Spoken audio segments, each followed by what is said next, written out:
மக்களவை தேர்தலில் மதிமுகவுக்கு பம்பரம் சின்னம் ஒதுக்கும்படி தேர்தல் ஆணையத்திற்கு உத்தரவிட முடியாது என்று சென்னை உயர்நீதிமன்றம் தெரிவித்திருக்கிறது. மதிமுக பொதுச் செயலாளர் வைகோ தொடர்ந்த வழக்கில் சென்னை உயர்நீதிமன்றம் திட்டவட்டமாக தெரிவித்திருக்கிறது. இது பற்றிய முதற்கட்ட தகவல்களை அறிவோம். எமது செய்தியாளர் சுரேஷ் இணைகிறார். சுரேஷ், ஏற்கனவே இன்று காலை தேர்தல் ஆணையம் மின்னஞ்சல் வாயிலாக மதிமுக தரப்பு வழக்கறிஞர்களுக்கு பம்பரம் சின்னம் ஒதுக்க முடியாது என்று தெரிவித்திருந்தது. நீதிமன்றம் சொல்லட்டும், தேர்தல் ஆணையத்துடைய முடிவு இறுதி முடிவு கிடையாது, நீதிமன்றம் சொல்லட்டும்னு மதிமுக தரப்பில் சொல்லப்பட்டது. இப்போ நீதிமன்றம் இவ்வாறு தெரிவித்திருக்கிறது.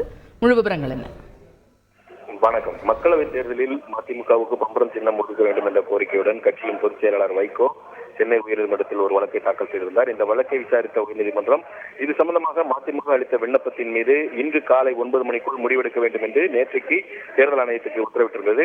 அதன் அடிப்படையில் இன்றைக்கு காலை மதிமுகவுடைய விண்ணப்பத்தை நிராகரித்து தேர்தல் ஆணையம் பதில் அனுப்பியிருந்தது.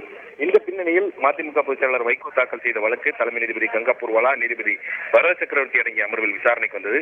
அப்போது சின்னம் ஒதுக்க மறுத்து தேர்தல் ஆணையம் அளித்த பதிலை சுட்டிக்காட்டி மதிமுக தரப்பு மூத்த வழக்கறிஞர் அஜ்மல் கான் வாதிடும்போது இது ஒதுக்கீட்டு சின்னமா அல்ல, பொது சின்னமாவும் இல்ல, பம்பர் சின்னம் என்பது ஏற்கனவே மதிமுகவுக்கு ஒதுக்கப்பட்ட சின்னம் என்பதனால இதை பொது சின்னமாக அறிவித்து அதனை தங்களுக்கு வழங்குவதற்கு எந்த தடையும் இல்லை என்று வாதிட்டார். தேர்தல் ஆணையத்திடமிருந்து ஒரு நேர்முறை பதிலை எதிர்பார்த்த நிலையில தற்போது அது நிராகரிக்கப்பட்டிருக்கிறது. 30ஆம் தேதி தான் சின்னம் ஒதுக்கீடானது மேற்கொள்ளப்படுகிறது. அதனால தற்போது 2 தொகுதிகளில் போட்டியிடவில்லை என்ற ஒரு காரணத்தை சொல்லி இந்த சின்னமானது ஒதுக்க மறுக்கப்பட்டிருக்க காரணத்தினால் நாங்கள் வேறொரு மாநிலத்தில் வேறு தொகுதியில் போட்டியிட தயாராக இருக்கிறோம், எங்களுக்கு பம்பரம் சின்னம் ஒதுக்க வேண்டும் என்று கோரிக்கை விடுத்தார்.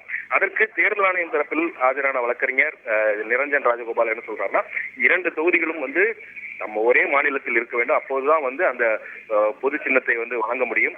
தற்போது பம்பரம் சின்னம் என்பது ஒதுக்கீட்டு சின்னமாக மட்டுமே இருக்கிறது. அதை பொது சின்னமாக அறிவிக்கப்படவில்லை. அப்படி அறிவித்தாலொழிய அதை இது போல ஒதுக்க முடியாது என்று வாதிட்டார். இருதரப்பு வாதங்களையும் கேட்டுக்கொண்ட நீதிபதிகள் தற்போதைய நிலையில இந்த வழக்குல எந்த ஒரு உத்தரவையும் பிறப்பிக்க இயலாது என்று சொல்லி மதிமுகவினுடைய வழக்கை முடித்து வைத்து உத்தரவிட்டிருக்கிறார்கள். இப்போ வேட்புமனு தாக்கல் நிறைவடைந்திருக்கக்கூடிய நிலையில் உத்தரவு பிறப்பிக்க இயலாது அப்படிங்கிறது உயர்நீதிமன்றத்தினுடைய பார்வையாக இருக்கிறது. அதனுடைய உத்தரவில் இப்போ இந்த விவகாரத்தில் மதிமுக தொடர்ந்து முன்வைத்த வாதங்கள்லாம் என்னென்ன, அதற்கு தேர்தல் ஆணையம் தரப்பில் கொடுத்த பதில் வாதங்கள்லாம் என்னென்ன, விரிவாக விவரிங்க.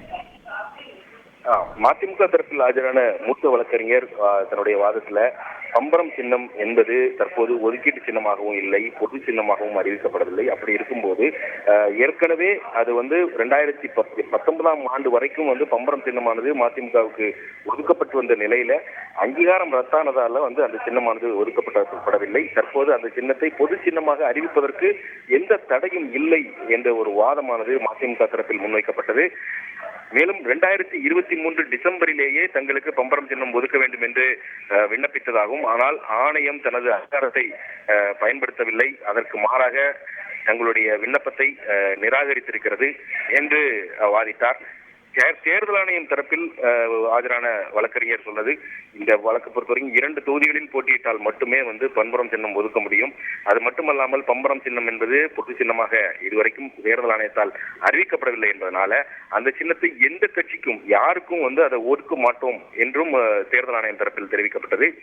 முன்பு சின்னத்தை வைத்திருந்த கட்சியின் ஒப்புதலை பெற்ற பிறகுதான் அந்த சின்னமானது பொது சின்னமாக அறிவிக்கப்படும். 2023ஆம் ஆண்டே இவர்கள் விண்ணப்பத்தை அடுத்த விண்ணப்பம் என்பது அங்கீகார ரத்தை நீக்கி தங்களுக்கு சின்னம் ஒதுக்க வேண்டும் என்ற கோரிக்கை தான் இருந்தது. சின்ன ஒதுக்கீடு என்பது உரிமை, ஆனா அந்த ஒதுக்கீடு என்பது உரிமம், அதாவது சின்ன ஒதுக்கீட்டு சட்டத்தின்படி இருக்க வேண்டும் என்று தேர்தல் ஆணையம் தரப்பில் தெரிவிக்கப்பட்டது. இந்த வழக்கை பொறுத்த வரைக்கும் அவர்கள் விதிகளை பூர்த்தி செய்யாத காரணத்தினால் அதை பரிசீலிக்க முடியாது என்று தேர்தல் ஆணையம் தரப்பில் தெரிவிக்கப்பட்டது.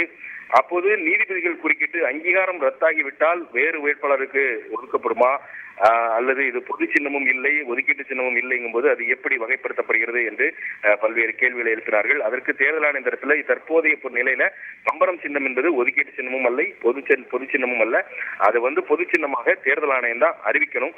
இதுவரைக்கும் அதை அறிவிக்கல என்று தேர்தல் ஆணையம் தரப்பில் தெரிவிக்கப்பட்டது.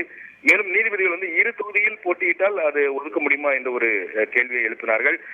அதை தொடர்ந்து மதிமுகவினரும் மற்ற மாநிலத்துல, அதாவது இன்றைக்கு வேட்புமனு முடிந்திருது, மற்ற மாநிலத்துல இன்னும் தேர்தல் நடவடிக்கைகள் ஆரம்பிக்கல, மற்ற மாநிலத்துல நாங்கள் வேறொரு தொகுதியில மேலும் ஒரு தொகுதியில போட்டியிடும் தயாராக இருக்கிறோம், அதனால தங்களுக்கு பங்குவரம் சின்னம் ஒதுக்க வேண்டும் என்ற ஒரு கோரிக்கை முன்வைக்கப்பட்டது. ஆனால் தேர்தல் ஆணையம் ஒரே மாநிலத்துல 2 தொகுதிகளில் போட்டியிட்டால் மட்டுமே அந்த சின்னமானது ஒதுக்கப்படும் என்று திட்டவட்டமாக தெரிவித்துவிட்ட காரணத்தினால் உயர்நீதிமன்றமும் இந்த வழக்கில் வந்து மேற்கொண்டு எந்த உத்தரவையும் பிறப்பிக்க இயலாது என்று உத்தரவு பிறப்பித்திருக்கிறது.